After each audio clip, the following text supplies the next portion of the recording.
And today on our Dear Claire, we're talking about renters. This one's for you. What do you do to stay safe and frankly happy when your landlord is trying to sell their home? So first off, you want to have a conversation with the realtor. I typically, when I'm representing a property that is for sale by a landlord, I will actually ask the landlord to give me the contact information, of course with their permission, of the tenants, so I can sit down with you and talk you through the whole process. You want to be aware of what's going to happen during the home selling process so you can know what to expect.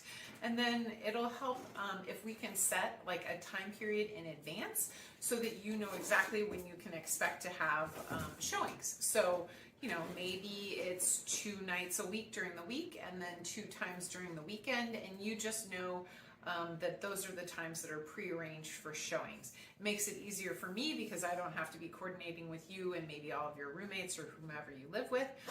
It also makes it easier for other agents because they know times in advance that they can just show it without having to get notice.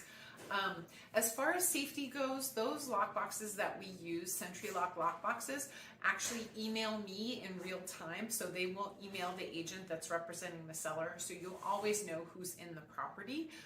But that being said, I always tell people, if you're selling a home or if you're a renter in a home that's being sold, don't leave fancy stuff out on the, on your dressers. Like, just be smart about it. I've never had anyone steal anything, but that being said, I wouldn't leave your diamond ring out on top of the dresser or, a bunch of hundies sitting out on the top of the dresser.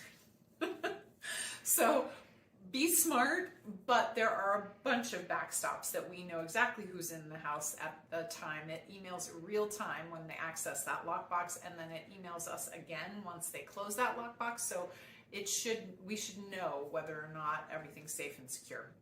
And that being said, you should have a good line of communication with your seller's agent so that you know who to call if something does go awry, and they'll just keep you abreast of what's happening.